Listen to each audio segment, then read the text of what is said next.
नमस्कार, मैं हूं आशीष चित्रांशी और आप देख रहे हैं द न्यूज लॉन्चर।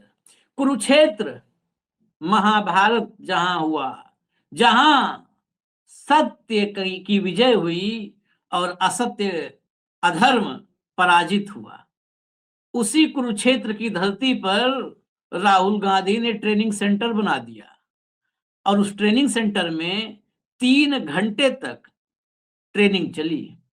60 सेनापतियों के साथ 3 घंटे की ट्रेनिंग। लेकिन इस 3 घंटे की ट्रेनिंग में वन वे ट्रैफिक नहीं था मोदी जैसा कि सिर्फ राहुल सिखा रहे हैं और बता रहे हो। कार्यकर्ताओं ने भी राहुल को बहुत कुछ सिखाया और बताया। कार्यकर्ताओं ने राहुल को उन गद्दारों के बारे में भी, ये गद्दार इसलिए कह रहा हूं कि जो नेता पार्टी को नुकसान पहुंचा रहे हो गद्दार ही होंगे और क्या होंगे। उन गद्दारों के भी नाम बताए जो पार्टी को नुकसान पहुंचाते हैं, जो खबरें लीक करते हैं, जो ऊल जलूल बयान दे करके भारतीय जनता पार्टी को कांग्रेस पर हमला करने का मौका देते हैं। यानी वो कुल मिला जुला करके भारतीय जनता पार्टी के फेवर वाला काम कर देते हैं। उनके नाम भी बता दिए। राहुल ने, अब देखेंगे होगा कि नहीं होगा, अब तक तो नहीं हुआ कभी, लेकिन राहुल ने भी बहुत साफ कहा कि अनुशासन के अलावा कोई विकल्प नहीं है और जो भी गड़बड़ करने वाले हैं उन पर एक्शन होगा। एक्शन का सीधा आदेश। और फिर बात मोदी और भाजपा की, क्योंकि कार्यकर्ताओं का मनोबल इससे टूट जाता है कि बीजेपी हारेगी कैसे। मशीन है, आयोग है, ज्ञानेश है, एसआईआर है, हारेगी कैसे भाजपा। तो वो जो उदासी है, निराशा है, उससे उबरने के लिए राहुल ने एग्जाम्पल बड़ा सॉलिड दिया। कहा मुगलों का भी अंत हुआ, अंग्रेज भी भागे तो मुगलों और अंग्रेज के बाद 56 इंची का नंबर है, चिंता मत करो। लाइए हेमंत जी को, हरियाणा में ही चल रहा था तो वहां सब अंदर की जानकारी हेमंत जी जुटा के बैठे हुए हैं। स्वागत है हेमंत भाई। भैया बस हेडलाइन दिखा दीजिए और सीधा मैं हेमंत जी के पास चलूं। राहुल गांधी बोले ब्रिटिश मुगलों जैसे बीजेपी वाले भी चले जाएंगे, पार्टी में अनुशासन सख्ती से लागू हो। हरियाणा उत्तराखंड के जिलाध्यक्षों को मार्शल आर्ट सिखाया। या हरियाणा और उत्तराखंड दोनों राज्यों के जिलाध्यक्ष थे, 60 के करीब ये सेनापति थे सब। बुधवार को कुरुक्षेत्र में हरियाणा उत्तराखंड के जिलाध्यक्षों से मुलाकात की राहुल ने। इसमें हरियाणा के 32 जिलाध्यक्ष और उत्तराखंड के 28 यानी 60 संगठन सृजन अभियान के तहत ये ट्रेनिंग कैंप लगाया गया था। राहुल गांधी ने करीब 4 घंटे धर्मशाला में गुजारे। इस दौरान उन्होंने सभी जिलाध्यक्षों को कहा कि वो गांव गांव जाकर लोगों को अपने साथ जोड़ें। जिस तरह से मुगल और ब्रिटिश चले गए, एक दिन भाजपा वाले भी चले जाएंगे। राहुल ने कांग्रेस प्रभारी वीके हरिप्रसाद, विधायक दल के नेता भूपेंद्र सिंह हुड्डा, प्रदेश अध्यक्ष राव नरेंद्र सिंह से अलग मुलाकात की, जिसमें राहुल ने उन्हें कहा कि पार्टी में अनुशासन को सख्ती से लागू करें। ये तीनों को संदेश है, क्योंकि टॉप लेवल से अनुशासनहीनता आ रही है पार्टी में। इस दौरान कई जिलाध्यक्षों ने राहुल से शिकायत की कि प्रदेश के कई नेता पार्टी विरोधी बयानबाजी करते हैं, मीडिया में खबरें लीक की जाती हैं, जिससे भाजपा को बैठे बिठाए मुद्दा मिल जाता है। ये सबका नाम बता दिया जिलाध्यक्षों ने। राहुल ने कहा कि मैं मजाक उड़ाने की परवाह नहीं करता। ये अलग जो है बूस्टर डोज था कि जो निराशा हताशा है उसमें, कि हमसे ज्यादा तो किसी को भी नहीं, जो है ये चला दीजिए आप, हमसे ज्यादा किसी को भी नहीं ट्रोल किया जाता है। पप्पू, पोगो, क्या क्या कहते हैं सब, दिन भर इन सबको यही सिखाया जाता है उल जलूल बकने के लिए। लेकिन कोई फर्क नहीं पड़ता, उल्टे सीधे नाम रखकर लोग मेरे उल्टे सीधे नाम रखकर मजाक उड़ाते हैं, लेकिन मैं परवाह नहीं करता। इस दौरान उन्होंने कांग्रेस के इतिहास, विचारधारा और आगामी रणनीति के बारे में जानकारी दी और कहा कि सभी जिलाध्यक्ष पूरी मेहनत, जोश और जुनून से काम करें। आगे चलिए। इस दौरान राहुल गांधी ने पार्टी में अनुशासन की गंभीरता के बारे में बात करते हुए कहा कि पार्टी अध्यक्ष राव नरेंद्र सिंह अनुशासनहीनता करने वालों के साथ पार्टी विरोधी बयानबाजी व गतिविधियों में शामिल नेताओं पर सख्त कार्रवाई करें। उन्होंने ये भी कहा कि कुछ लोग केंद्रीय नेतृत्व के जारी किए कार्यक्रम में पूरी ताकत से भागीदारी नहीं निभाते। अब इस पर, इस लाइन पे अभी हम आगे करेंगे चर्चा। ऐसे लोग पार्टी पदाधिकारियों के साथ भी सौतेला व्यवहार करते हैं। रुके, पार्टी पदाधिकारियों के साथ भी सौतेला व्यवहार करते हैं और केंद्रीय कार्यक्रमों में भाग नहीं लेते। केंद्र द्वारा जो मतलब ओके किए हुए कार्यक्रम है, ये कोई कार्यकर्ता और जिलाध्यक्ष के लिए नहीं कहा गया होगा। पदाधिकारियों के साथ भेदभाव कौन करेगा? ब्लॉक प्रमुख, ब्लॉक का अध्यक्ष, मंडल अध्यक्ष वो थोड़ा करेगा, वो क्या भेदभाव करेगा? वो तो खुद शिकार है। ये बड़े नेताओं के लिए संदेश है कि भेदभाव करते हो और कार्यक्रमों में नहीं भाग लेते हो। सेशन के दौरान जिलाध्यक्षों ने भी राहुल गांधी से कुछ नेताओं के बारे में फीडबैक दिया, कुछ नेताओं के बारे में उनको। उन्होंने कहा इन नेताओं की बयानबाजी अक्सर कांग्रेस को नुकसान और बीजेपी को फायदा पहुंचाती है और मीडिया को कांग्रेस के खिलाफ खबरें चलाने का आधार प्रदान करती है। अब ये कौन कौन है भी समझते हैं भाई, अगर नाम लेकर के बता देंगे हेमंत भाई तो। कुरुक्षेत्र के जिलाध्यक्ष मेवा सिंह ने कहा कि राहुल गांधी ने सेशन के दौरान सभी से मुलाकात की और सभी जिलाध्यक्षों के साथ उनके परिवारों से भी मुलाकात की। राहुल गांधी ने सेशन में बहुत अच्छे तरीके से बात की है, चाहे देश की आजादी की बात हो, यूनिटी की बात हो या आज के राजनीतिक हालातों की। एक परिवार के मेंबर की तरह बात की। जिला प्रधानों की क्या भूमिका होती है? हमें कहा गया है कि पार्टी की नीतियों को लेकर के लोगों के बीच में हम जाएं। बस शॉर्ट में हो गया, हटा दीजिए। हेमंत भाई बाकी बताएंगे। हेमंत भाई, ये सीधा सीधा सवाल, ये किस जो नाम आया है कि कुछ लोग कांग्रेस को नुकसान और भाजपा को फायदा पहुंचा रहे हैं, पहला ये पहला पॉइंट, 2 पॉइंट इसमें निकले। और दूसरा, ये तो कार्यकर्ताओं ने कहा। दूसरा, राहुल ने कहा कुछ लोग केंद्रीय जो कार्यक्रम तय किए जाते हैं उसमें भाग नहीं लेते हैं और पदाधिकारियों के साथ भागीदारी करते हैं। ये दोनों लोग कौन लोग हैं? धीमे धीमे, खुलकर, छिपा कर, जैसे बताना है बता दीजिए। नहीं आशीष भाई, नमस्कार आपको, सारे दर्शक साथियों को भी। मैं फिर वही बात कहूंगा बिल्कुल ओपनिंग में ही। देखिए, कांग्रेस पार्टी में कष्ट क्या है ये सबको पता है। यहाँ कोई दिक्कत नहीं, ये कोई हरियाणा की प्रॉब्लम नहीं है, उत्तराखंड की प्रॉब्लम नहीं है। ये देश में कहीं भी किसी राज्य में चले जाइए, कांग्रेस की प्रॉब्लम सारी की सारी कॉमन है। और वो प्रॉब्लम क्या है? गुटबाजी की। अगर आप ये जो आपने जो कुछ हुआ वो तो आपने बता दिया। अब जो आपने नहीं बताया और जो बताना चाहिए वो मैं बता देता हूं। राहुल गांधी करीब 4.5 से 4.5 घंटे तक वहां रहे और वो वहां नेता के तौर पर कम, एक अभिभावक के तौर पर, एक परिवार के बड़े के तौर पर ज्यादा दिखाई दिए। आते ही सबसे पहले उन्होंने सारे परिवार जितने भी जो अध्यक्ष थे, जिलाध्यक्ष, उनके सारे परिजनों के साथ मुलाकात की। फिर लंच किया उनके साथ, इनफॉर्मली, बिल्कुल इनफॉर्मली। और उसके बाद फिर काम की बात शुरू हुई। और काम की बात में सीधे सीधे बात यह है कि आज जो देश के हालात है उस पर एक तो है ना कि मोनोलॉग किया, आपने भाषण दिया, मैं सुन के चला गया। उन्होंने पहले जिलाध्यक्षों से पूछा कि आपका फीडबैक क्या है। वो सारा फीडबैक लेने के बाद तब उन्होंने सारे, क्योंकि ये 10 दिन का सेशन था, ट्रेनिंग सेशन का, और ये सारे के सारे जिलाध्यक्ष नवनियुक्त थे, रिसेंटली नियुक्त किए गए। आपको जानकर हैरानी होगी, जिस संगठन की बात, जिसकी भाजपा से मुकाबला करने की बात करते हैं, हरियाणा कांग्रेस में 8 साल से जिला स्तर पे संगठन ही नहीं था। आप सोच लीजिए, 8 साल जिस पार्टी का जिला संगठन ना हो, और फिर ना स्टेट की कोई कार्यकारिणी ना कुछ, तो अब आप सोच लीजिए क्या परिस्थितियां होंगी। तो जो कांग्रेस पार्टी की समस्याएं हैं, जो कहते हैं ना अंग्रेजी में डायग्नोज, तो सबको पता है। ट्रीटमेंट क्या हो, फिर वही बात आएगी। आप कहोगे कि ट्रीटमेंट बेसिकली एक जो चीज है, एक फुंसी को आप पहले पूरे का पूरा नासूर बनने देते हो, ठीक, और फिर उसकी एंटीबायोटिक शुरू करते हो। नासूर कभी एंटीबायोटिक से ठीक हुए? उसके लिए आईएनडी करना पड़ता है, इंसिजन करना पड़ता है। तो आज की तारीख में आशीष भाई, कांग्रेस पार्टी का अगर कल्याण होना है, राहुल गांधी ने जितनी बातें कही उनसे कौन असहमत होगा, लेकिन सवाल यह है कि ये अनुशासनहीनता की बात, आउट ऑफ टर्न जाके बयानबाजी करने की बात, एक दूसरे की टांग खींचने की बात, क्या राहुल को नहीं पता कौन कौन करते? पूरे देश की हर एक इकाई का नहीं पता उनको कौन कौन करते? कौन बारात के घोड़े हैं और कौन ऑर्नामेंटल है, क्या राहुल गांधी को नहीं पता? वो फैसला क्या हो रहा है? सवाल ये, एक सवाल पूछूंगा मैं आपको, थोड़ा सा वैसे लगेगा। वो जो ये अध्यक्ष बन के आए हैं, ये वैसे ही बन के, क्या कोई चुनाव हुआ है क्या? ये फलाना केयर ऑफ आशीष चित्रांश, ये फलाना केयर ऑफ फलाना केयर ऑफ फलाना, सारे के सारे कोटे बटे हुए। तो कोटे का अध्यक्ष राहुल जी कहते हैं कि आप नेताओं के पीछे मत भागिए, पार्टी का काम कीजिए। भैया, मेरे को अध्यक्ष बनवाया आपने, मैं आपके पीछे भागूंगा या पार्टी का क्या करूंगा? मुझे तो आपकी आंख देखनी है। ये बेसिक्स हैं। असली प्रॉब्लम्स ये है। फलाने एरिया में फलाने का अध्यक्ष होगा, उस एरिया में उसका अध्यक्ष होगा, उसमें उसका होगा।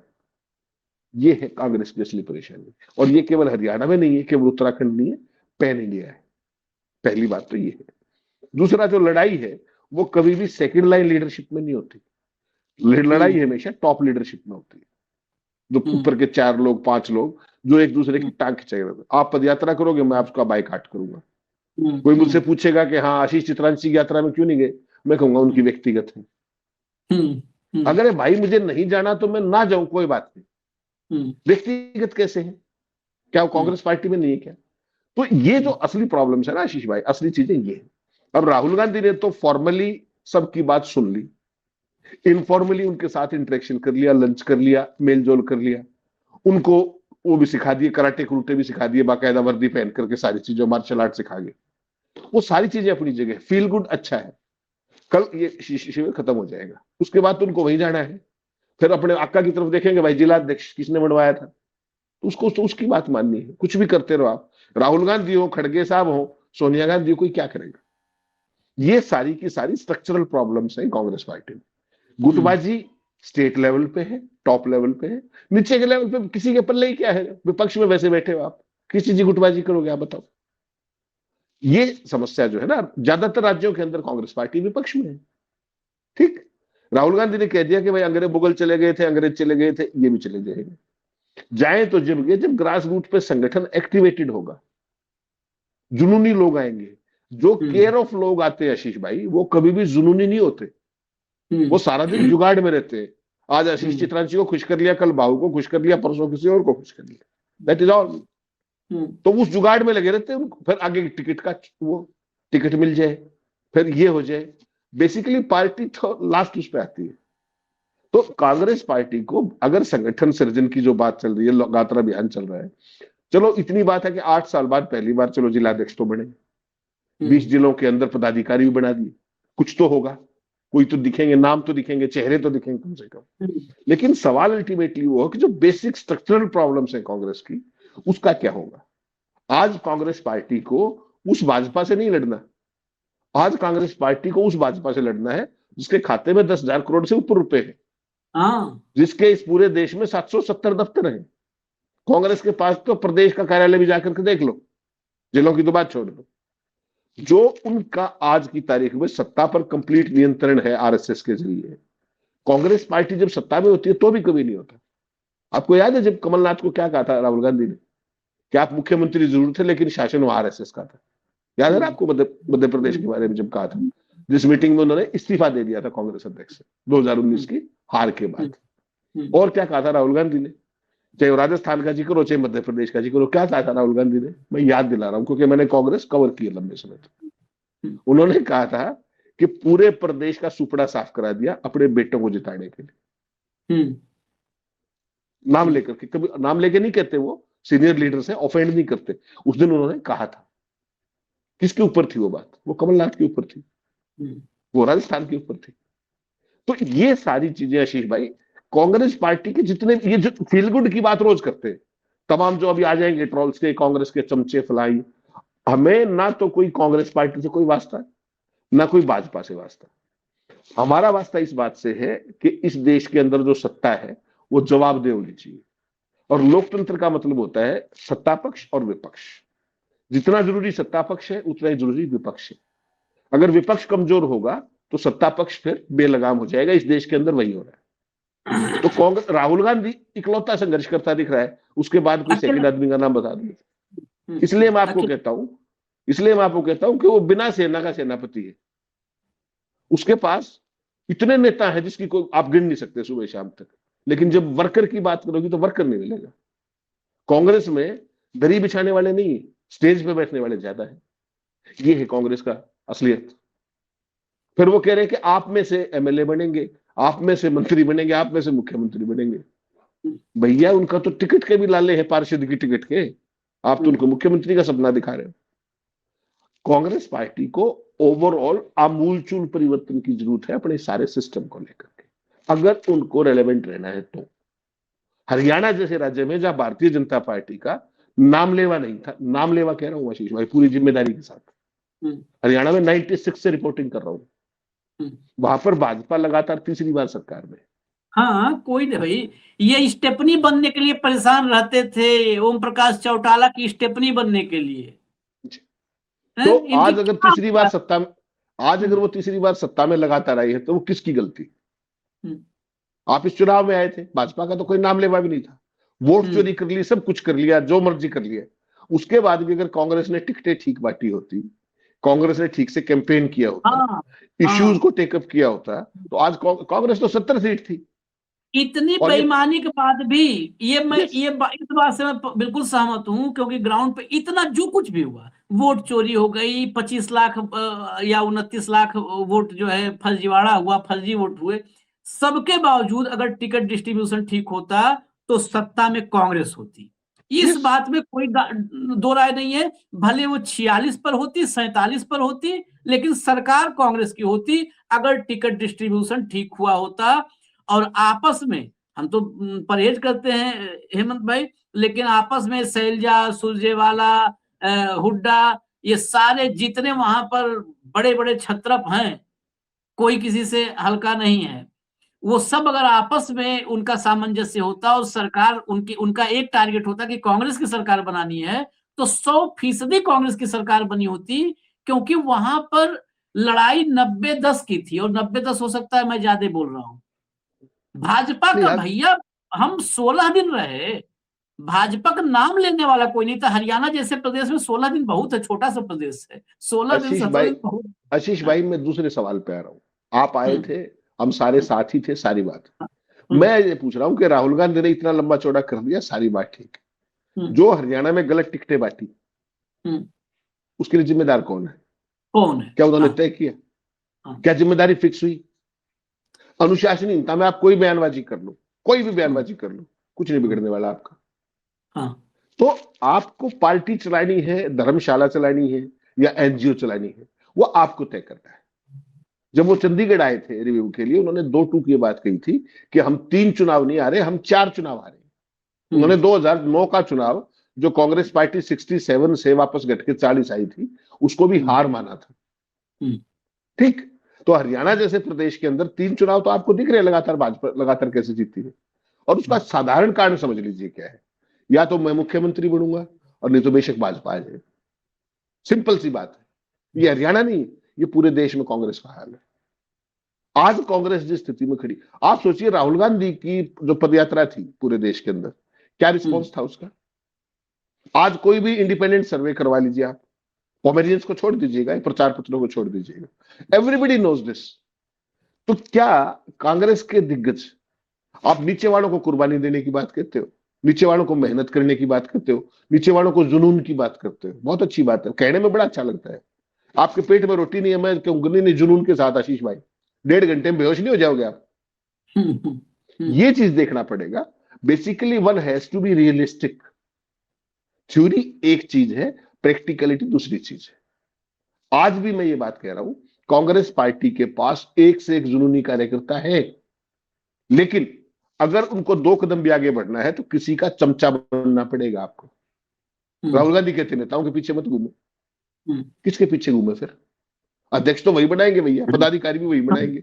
आप हम्म, कांग्रेस की जिला कार्यकारिणी के अंदर कुछ भी बन के दिखाओ बिना नेताओं की सहमति के, तो जो बनाएगा उसी के पीछे तो घूमोगे ना। ये है कांग्रेस पार्टी की मैं हरियाणा की बात नहीं कर रहा, मैं पूरे देश की बात कर रहा हूं। हम्म, उत्तराखंड जैसा राज्य है, वहां कांग्रेस पार्टी की गद देख लो, हम्म, कहां थी भाजपा वहां पे? आज भाजपा के अलावा कुछ नहीं है वहां पे। सिटिंग मुख्यमंत्री को आया था उत्तराखंड में, जो दोबारा हारे हुए बनाया दोबारा धामी को। तो आप सोचिए किस तरह का माहौल वहां पे प्रदेश में होगा। लेकिन कांग्रेस की जो इंटरनल कंट्राडिक्शन है केवल एक लाइन की है, या तो मैं बनूंगा ना भाजपा बन जाए। कर लीजिए आप क्या करेंगे, इसमें क्या राहुल गांधी करेंगे? जब तक वो नई जुनूनी लीडरशिप को आगे नहीं लाएंगे इंडिपेंडेंटली, उसकी प्रतिभा के दम पर, उसकी लीडरशिप क्वालिटी के दम पर, उसके काम के दम पर, उसकी पहचान के दम पर। आज की तारीख में तो कोई प्रतिभाशाली आदमी कांग्रेस में घुस के दिखाए, नेताओं को खतरा हो जाएगा। ये समझिए ना आप बात को। दूसरा, पूरे स्टेट के अंदर क्या पूरे देश के अंदर कांग्रेस की सबसे बड़ी प्रॉब्लम मैं भी मानता हूं परिवारवाद। परिवार से आगे कुछ देख रहा ही नहीं। जो 3 पीढ़ी पहले किसी का विधायक था उसके भी प्रपोत्र को दे देंगे टिकट, लेकिन आज की तारीख में जो सबसे बेहतरीन जो फ्यूचर का नेता हो सकता है उसको टिकट नहीं मिलेगी, क्योंकि वो किसी के लिए खतरा हो जाएगा। तो ऐसे पार्टियां नहीं चला करते, आप एनजीओ चला रहे हो चलाइए, कोई दिक्कत नहीं। हाँ, ये तो उस टाइप का है ना कि आशंकित जो है, मतलब एक दूर तक का खतरा, मतलब खतरा पैदा नहीं होने देना, पनपने नहीं देना है अपने सामने। इसके साथ एक जो है, जो आपने कहा, उसके साथ एक और एडिशनल मैं इसमें जोड़ना चाहता हूँ, एक जिलाध्यक्ष का कहा हुआ। कई बार क्या होता है, कुछ लोग अपने जब दिक्कतें बताते हैं तो उसी में से लगता है कि हाँ, ये पॉइंट तो वैलिड है। उत्तर प्रदेश में अध्यक्ष बनाए गए, जिलाध्यक्ष नियुक्त किए गए, अभी बहुत ज्यादा दिन नहीं हुआ, उसमें बहुत बवाल हुआ था, नारेबाजी प्रदेश दफ्तर तक हुई थी खूब जम के, क्योंकि जो मेरी जानकारी है, प्रदेश अध्यक्ष और प्रभारी ने जो सूची फाइनल की थी, उस सूची से अलग सूची जारी हो गई दिल्ली से, बीच में ही खेल हो गया। बताइए, प्रदेश अध्यक्ष और एआईसीसी के बीच में, रास्ते में कहते ना कुरियर का पैकेट बदल दो, रास्ते में खेल हो गया। क्योंकि कुछ हैं, हम तो नाम लेकर के, संदीप गुज्जर और ये जो संदीप सिंह एंड कंपनी है, वो बहुत बहुत डैमेज किया है, उसने बहुत डैमेज किया, कांग्रेस को रसातल में पहुंचाया। तो उन्होंने फिर वो किया। खैर, फिर भी जो बन गए जिलाध्यक्ष बन गए, अच्छा काम करें। उसके बाद आपको याद होगा, जिलाध्यक्षों का 60-60 या 100-100 करके दिल्ली में ट्रेनिंग के लिए बुलाया गया था। तो आए थे जिलाध्यक्ष, वहां जब यूपी से आए जिलाध्यक्ष, तो कांग्रेस के दफ्तर में ट्रेनिंग के बाद राहुल गांधी की मौजूदगी में हुआ था सब कुछ। उसके बाद कुछ लोग सोचे कि चलो भैया, जरा चलते हैं न्यूज लॉन्चर भी,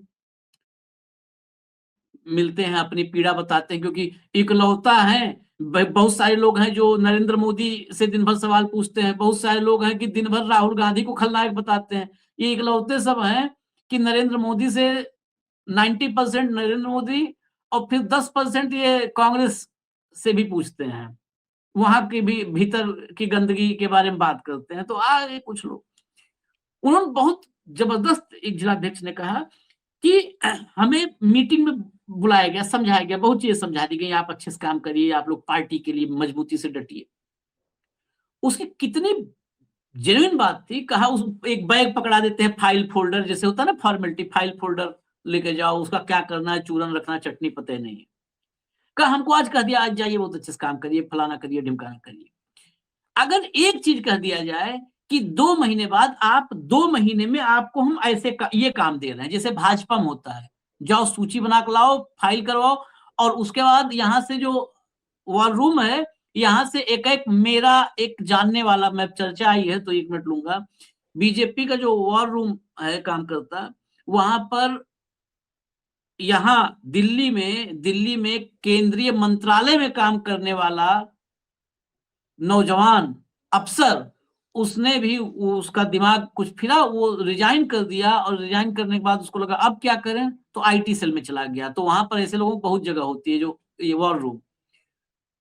उसने मुझे बहुत सारा इनपुट दिया था 2019 के इलेक्शन में, तब की बात बता रहा हूँ। उसके बाद दोबारा वो फिर अपने पद पे गया, ज्वाइन किया, जो प्रोसेस था, माफी उफी मांग के ज्वाइन कर लिया। तो जो है, बहुत सारा इनपुट दिया, उसको दिया गया था काम, जो वहां उस सिस्टम में रहा, स्ट्रक्चर में, वो बता रहा, कह रहा है कि हमारे यहाँ एक एक, जैसे ब्लॉक पे है ना, कि ब्लॉक पे ये आदमी जिम्मेदार है, उस ब्लॉक वाले से जब इलेक्शन आता है, इलेक्शन के पहले से 6 महीने पहले से डेली उसके पास कॉल जाती है, पूरा चेन है, उस चेन से मेरे पास आता है डेटा, डेली जाता है कि कितना आज काम हुआ, क्या क्या हुआ, पूरा भेजो भेजो कंप्लीट। यहाँ पर फाइल फोल्डर दे दिए, कह जाओ, फाइल बच्चे को भेज देना, ट्यूशन लेके जाएगा, और फाइल फोल्डर और बैग झोला सब लेके जाए ट्यूशन, कोई मतलब नहीं। उस जिलाध्यक्ष ने कहा कि हमको 2 महीने का टाइम दे, कि 2 महीना 60 दिन का आपके पास है, 60 दिन में आपको इतना काम करके लाना है, 500 लोगों को आपको कांग्रेस के साथ जोड़ना है, आप उनका दस्तावेज लेके आएंगे, 1000 को जोड़ना, दस्तावेज लेके आएंगे, उनका आधार, फोन नंबर सब लेकर के आएंगे। यहां से हमको खाली इतने डराई के बोल दें कि वो जितना आप लोग लाओगे, 1000 लोगों को जोड़े हैं, सबको भी हम यहाँ से क्रॉस चेक करेंगे, वेरीफाई करेंगे, और 2 महीने बाद हमसे मांगा जाए। पता चल जाएगा ना कि कौन सा जिलाध्यक्ष 2 महीने में, जो बारात का घोड़ा, शादी घोड़ा और जंग का घोड़ा कहते हैं, 2 महीने में पता चल जाएगा कितने हमने अध्यक्ष बनाए हैं जंगी घोड़े, और कितने शादी घोड़े हैं। जो नहीं अचीव किए उनको आउट करिए, वहां पर दूसरा रिप्लेस करिए, जो कर रहे हैं उनको नया टास्क दीजिए। फिर आप महीने पे 2 महीने पे कुछ तो हमसे लीजिए, हमसे ले ही नहीं रहे। बताओ, ये जिलाध्यक्ष का कहा हुआ है हेमंत भाई, कह रहे हमसे कुछ ले ही नहीं रहे हैं, हम क्या करें? हमको कुछ काम दो ना एक टाइम फ्रेम में, कि इस टाइम फ्रेम में आपको ये अचीव करना है। मैं कहा यार बात तो बहुत जबरदस्त है। कोई यहां पर कोई टाइम फ्रेम नहीं है, कोई आपके पास टारगेट नहीं है। विदाउट टारगेट कोई सरकारी विभाग, प्राइवेट कंपनी, एनजीओ आप कहते हो ना, एनजीओ में भी टारगेट दिया जाता है भैया। एनजीओ ट्रस्ट सब में टारगेट दिया जाता है कि ये टारगेट है, अचीव करो, जाओ इतने ग्रांट लाओ, एनजीओ इतने ग्रांट लेके आओ अगले महीने सेंटर से। यहां पर ये कौन सा जगह है? धर्मशाला सही बोले, यहां कोई नहीं टारगेट है। आओ, फ्री का 5 रुपए में धर्मशाला में भोजन करो और जाओ टन से सो जाओ कमरे में। नहीं नहीं, हेमंत आशीष भाई, भाई, सिंपल सी बात एक है, भारतीय जनता पार्टी को आप कुछ भी कहते रहे, जो उन्होंने स्ट्रक्चर खड़ा किया है, जिस भी रूप में किया है, उसको देखना पड़ेगा। कांग्रेस पार्टी में इतना कार्यक्रम कर दिया 10 दिन का, कुरुक्षेत्र की धर्मशाला में बहुत सारा, राहुल गांधी आगे कल समापन, सब बात ठीक है। जो आप वाली बात, उसमें एक ही वाक्य है कि फॉलो अप क्या है? Follow up is zero. Homework क्या है? Homework is zero. आगे का फ्यूचर क्या है? अब आज ये जिलाध्यक्ष हो गए, अब अगली बार पता नहीं उनसे कब मीटिंग होगी, छुट्टी जाइए। हाँ, हाँ, तो इसलिए मैंने धर्मशाला कहा, इसलिए मैंने एनजीओ कहा कि जब तक आपको एक काम देकर के उसका फॉलोअप ना लिया जाए, तो वो काम जो आपने मेहनत की है वो भी वेस्टिजियल है, उसका कोई पर्पज नहीं। केवल इतनी बात है। और इसके लिए अगर आपको भाजपा से लड़ना है तो भाजपा की शैली अपनानी पड़ेगी, और भाजपा की शैली अपनाने के लिए सबसे जरूरी बात है कंटिन्यूअस वर्क और कंटिन्यूअस फॉलोअप।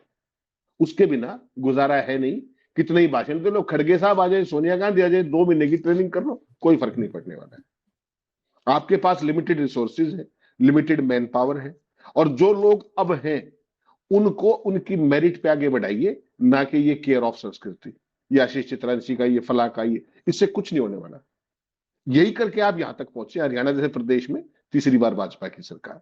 अगर इससे भी सबक लेने को भी तैयार नहीं है तो आपकी पाप की पार्टी है। ठीक बात है। चलिए हमें इजाजत दीजिए, लेकिन ये विषय बहुत जवाबदेही होनी चाहिए। एक आप फॉलोअप लेना चाहिए, फॉलोअप नहीं लोगे तो वाकई फिर क्या होगा? और ये फिर राहुल गांधी, अगली बार फिर राहुल गांधी ही मिलेंगे जिलाध्यक्ष, पता चला बीच में कोई और नहीं मिला, फिर कभी नहीं बस होगा। अच्छा, एग्जैक्टली। दूसरा, एक कॉपी करने का प्रथा कि राहुल ने किया है तो राहुल जो किए वही काम करने लगो। अरे राहुल जो छोड़ के गए उसको आगे बढ़ाओ, नीचे तक ले जाओ। अभी हम आज देखे गिग वर्कर्स के साथ संवाद किया था राहुल ने, तो आज देखे अजय माकन बैठे हुए हैं वैसे राहुल जैसे कुछ वीडियो बनवा करके गिग वर्कर्स के साथ कर रहे हैं संवाद। बहुत विचित्र स्थिति। ठीक है, उन लोगों को लगता है चलो वही करके और वहां पर कांग्रेस के ट्विटर पर डाल तो हो गया, 15 गिग वर्कर्स के साथ बैठे हो गए। राहुल के करने से वो पूरे देश के गिग वर्कर्स में मैसेज गया। इसलिए राहुल अगर 20 गिग वर्कर्स के साथ बैठ गए, 50 कुलियों के साथ बैठ गए, 4 मोची के साथ बैठ गए, कारपेंटर के साथ बैठ गए, वो अलग है। वो पूरे देश में उस समाज में मैसेज आता है। माकन साहब आपके बैठने से नहीं जाएगा मैसेज, आप ब्लैक एंड व्हाइट में काम करके दो, ब्लैक एंड व्हाइट में काम करके कि हमने ये प्लान किया, इस प्लान से इतने लोग जुड़ेंगे, ये चेन बनेगी, ये लेग पर लेग जुड़ेगा, जो चेन सिस्टम कहते हैं वो चेन बनेगी। ये सब खैर चलिए कितना बातें इसमें किया जाए। धन्यवाद हेमंत भाई, धन्यवाद। हम तो चाहते हैं इन मीटिंगों का सार्थक नतीजा आवे, यही चाहते हुए इजाजत दीजिए हमें। नमस्कार।